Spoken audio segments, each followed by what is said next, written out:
Good morning to all my students. आज हम आपको class 7 Hindi first chapter 5 Pritam नामक कविता के बारे में बताएंगे। इस कविता की रीडिंग करते समय मैंने जिन शब्दों को अंडरलाइन किया है उसे आप भी अंडरलाइन करेंगे।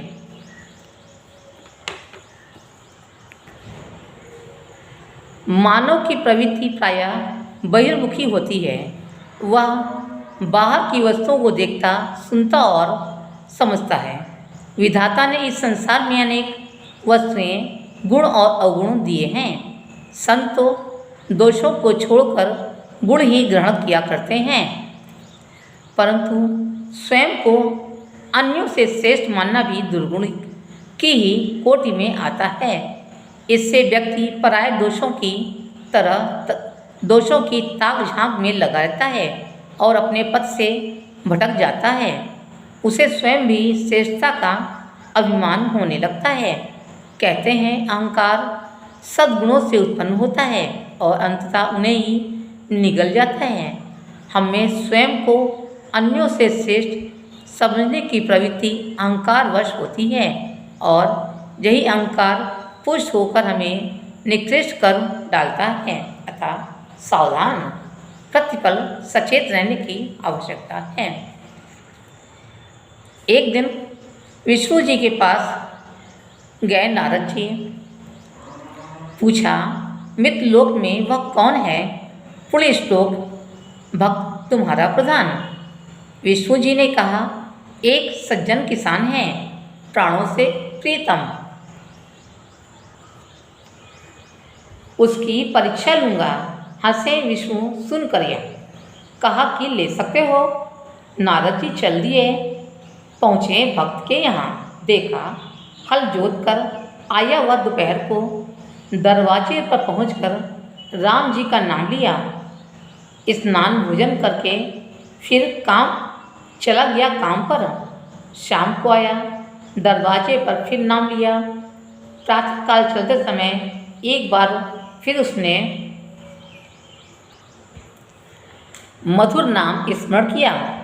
बस केवल 3 बार। नारद चकरा गए, किंतु भगवान को किसान ही याद आया है। गए विष्णु लोग, बोले भगवान से, देखा किसान को दिन भर में 3 बार नाम उसने लिया है। बोले विष्णु जी, नारद जी आवश्यक दूसरा एक काम आया है। तुम्हें छोड़कर कोई कर नहीं सकता। साधारण विषय यह बात को विवाद होगा, तब तक यह आवश्यक कार्य पूरा कीजिए। तेल पूर्ण पात्र यह लेकर प्रदक्षिणा कर आइए भूमंडल की। ध्यान रहे सविशेष एक बूंद भी इससे तेल न गिरने पाए। लेकर चले नारद जी आज्ञा पर धृत लक्ष्य। एक बूंद तेल उस पात्र से गिरे नहीं। योगी राज जल्द ही विष पर्यटन करके लौटे बैकुंठ को। तेल एक बूंद भी उस पात्र से गिरा नहीं। उल्लास मन में भरा था। यह सोचकर तेल का रहस्य एक अवगत होगा नया। नारद को देखकर विष्णु भगवान ने बैठाया स्नेह से। कहा, यह उत्तर तुम्हारा यहीं आ गया। बतलाओ, पात लेकर जाते समय कितनी बार नाम इष्ट का लिया? 1 बार भी नहीं। शंकित हृदय से कहा नारद ने विष्णु से, काम तुम्हारा ही था, ध्यान उसी में लगा रहा, नाम फिर क्या लेता? और विष्णु ने कहा, नारद उस किसान का भी काम मेरा ही दिया हुआ है।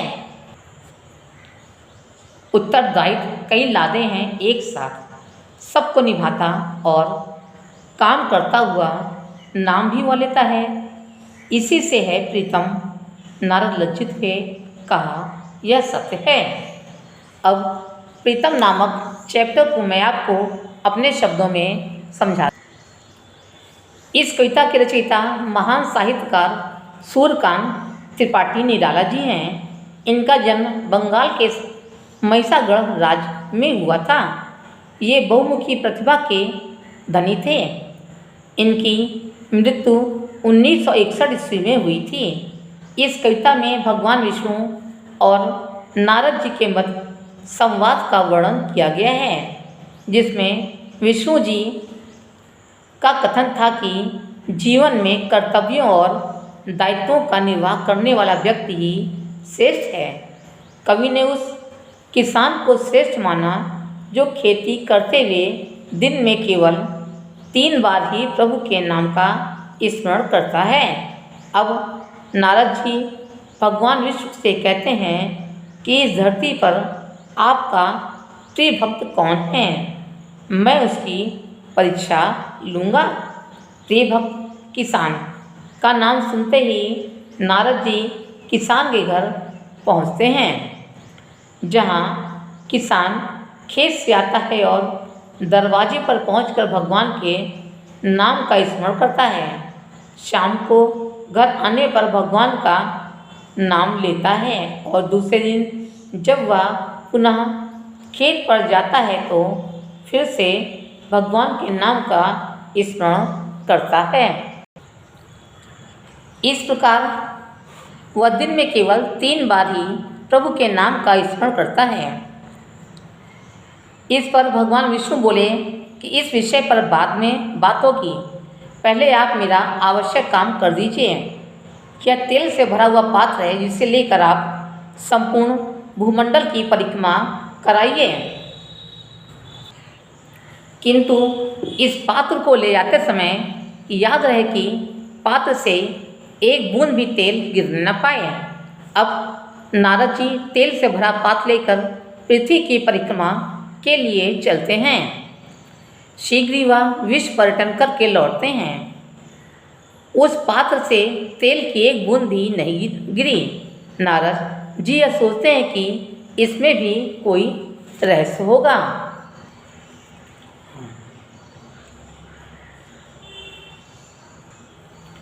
नारद को देखकर विष्णु भगवान ने प्रेम पूर्वक बैठाकर पूछते हैं कि आपने कितनी बार मेरा नाम लिया। इस पर नारद जी कहते हैं कि एक बार भी नहीं, क्योंकि मेरा ध्यान आपके द्वारा दिए गए कार्यों में ही लगा था। इस पर भगवान विष्णु नारद जी को समझाते हुए कहते हैं कि किसान भी मेरे द्वारा दिए गए उत्तरदायित्वों को ही पूरा करता है और उन उत्तरदायित्वों को पूरा करते हुए दिन में 3 बार मेरा नाम लेता है, इसलिए वह मेरा प्रिय है। यह सुनकर नारद जी बहुत लज्जित हुए और बोले, हाँ भगवान, यही सत्य है। इस चैप्टर का शब्दार्थ आप लोग अपनी नोटबुक में लिखेंगे। आइए अब हम अभ्यास कार्य करते हैं। का सही विकल्प के सामने सही लगाइए। पहला, नारद जी ने भगवान विष्णु से प्रश्न किया। सा उसके प्रधान भक्त के विषय में, ये सही है। दूसरा, किसान रहता था मृत्यु लोक में। तीसरा, नारद जी ने तेल भरा पात्र लेकर पृथ्वी की परिक्रमा निर्विघ्न पूरी की। चौथा, तेल भरा पात्र विश्व पर्यटन के दौरान नारद जी ने कितनी बार हरि स्मरण किया। उन्हें ऐसा करना स्मरण ही न रह पाया। पांचवा, प्रीतम कविता के अनुसार सच्चा भक्त वही है जो अपने उत्तरदायित्वों का निर्वाह करते हुए भगवान का भी स्मरण करता रहता है। खा, कविता की छूटी हुई पंक्तियाँ लिखिए। यह एक्सरसाइज को आपको होमवर्क में दिया जा रहा है। कविता की छूटी हुई पंक्तियों को आप अपनी बुक्स देखकर इन खाली स्थानों में लिखिएगा। इस चैप्टर के प्रस्तुता की फ़ोटो आपको होमवर्क में दे दी जाएगी। आज की कक्षा बस इतना ही। धन्यवाद।